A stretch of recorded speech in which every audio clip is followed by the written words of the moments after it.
was 32 degrees out on a Saturday morning at 9 a.m. and everyone had frostbite fingers, but I gotta say, after seeing them and the hard work they do, And it was appreciated. they did a great job. No, it really, it just, I don't know why they didn't plan a warmer day, but otherwise they did great.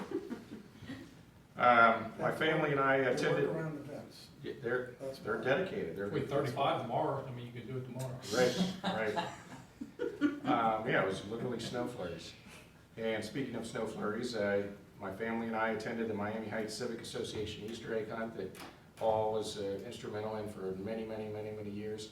I don't know if I'm allowed to say this, but because we can't reveal who the Easter Bunny was, but I'll just say that the Valerics did a great job and as Mr. and Mrs. Easter Bunny that day. But I was shocked at the turnout again for a cold Saturday morning. On that, Yeah. the Miami Heights business people, it used to have a business association, which now it's kind of not a formal group, but they provide, through the business association, they provide a lot of that prize stuff, and you gotta thank the business people who, they sent a letter out to all the Miami Heights business people.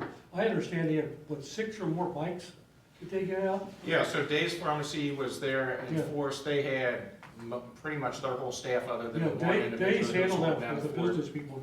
They put a lot of money So in the businesses as far as donations. yeah, so I talked to them for a while. Chris Oser was the MC, did a great job as always, the voice of Taylor there. Yeah, it was again, And we had also gotten donation from the Cleese Rivers Kiwanis and the St. Joe's Knights of Columbus yeah, put money into it. yeah. So It's good. it's another example of how the whole community comes together and what can happen if everybody's pulling. So that was great.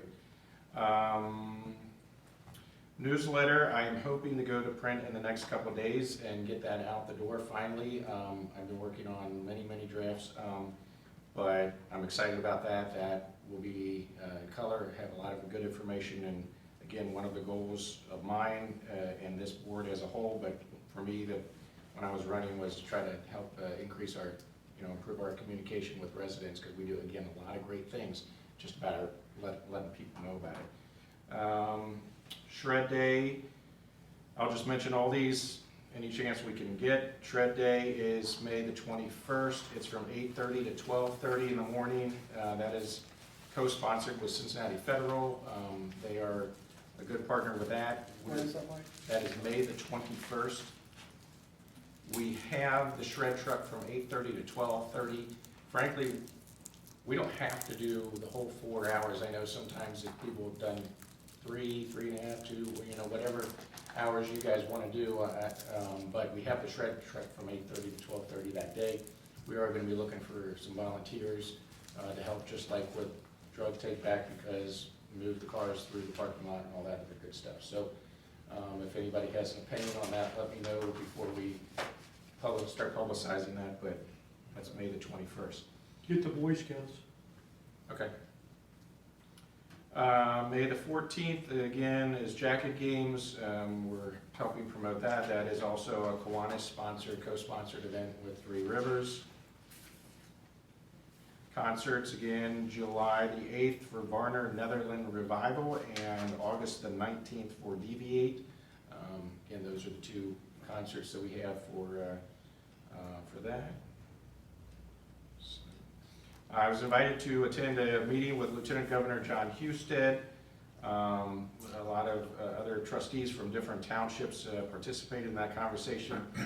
The biggest highlights were still complaining about the cuts to local government fund, which it's going to leave a sore taste in everyone's mouth for a long time under the Kasich administration.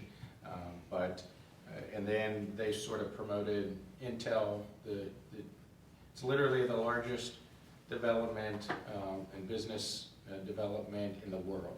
Everybody said, well, is it in Ohio? No. Is it in the nation? No, it's in the world.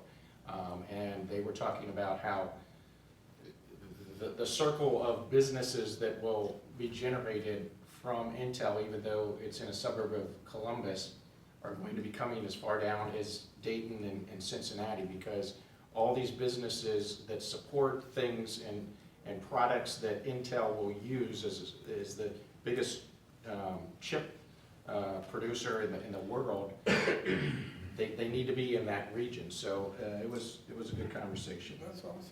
Yeah. I didn't know that. Supposed to meet with, so I had a meeting with Representative Cindy Abrams and Representative Bill Seitz. I don't know if people know this, the redistricting is just absolutely crazy. And one of the versions of the maps that we currently have cut up our township. And Representative Cindy Abrams has Cleves and North Bend, and Representative Seitz has Addiston and the unincorporated area of Miami Township. Another version actually has them in the same district of where they live. So I believe that it is supposed to go to federal court, I think tomorrow or the next day, but stay tuned about that. I always think that it's important to know who our state and federal representatives are. You know, we talk to them about funding sources and different things and partnerships, and it's just crazy what's going on there. And I just found this out the other day. It was shocking to know, but our current congressman is Warren Davidson, and I don't know how many people know that. The latest congressional lines have Congressman Warren Davidson, who is in Butler County. It actually comes down through Miami Township and also pulls in Green Township. But Delhi is still with Congressman Chabad, and so again, stay tuned on both the federal and the state lines. But I've had a lot of communications with all of those folks trying to keep track of what's going on. On April the 13th, I actually am replacing former trustee Paul Beck on the LEPC board. That's the Local Emergency Planning Committee. They have quarterly meetings, and I appreciate Paul recommending me to take his spot as an elected official on that board.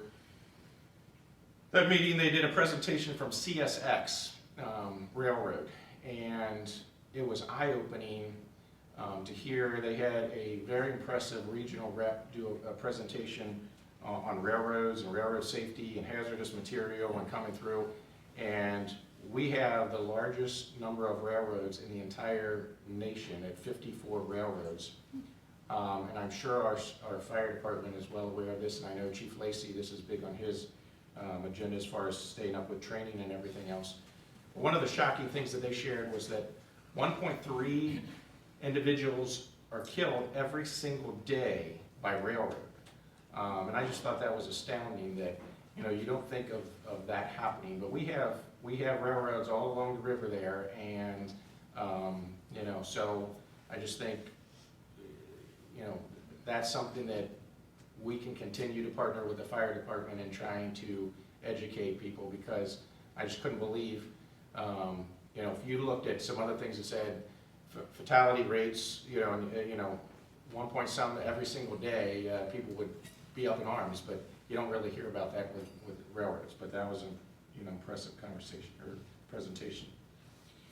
On Monday the 25th at 7 p.m., the Eagle Scouts invited me to attend their ceremony at 7 p.m. They have one of their scouts are actually getting their Eagle Scout, becoming an official Eagle Scout. So I'm excited to attend that.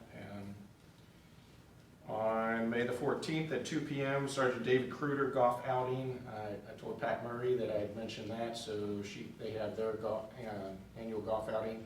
That's a change, I think, from August last year. They had it, and it was the surface of the sun as far as the the temperature, so they decided to move it. So it's a new date, new month, but that's May 14th at 2 p.m. And I think that's it. If we do go into executive session and choose to hire someone, then I would make a recommendation on some office furniture after that, but I think it's prudent to wait and see if we were going to hire someone. Oh, that sounds good. All right, Ms. Oger? I do not.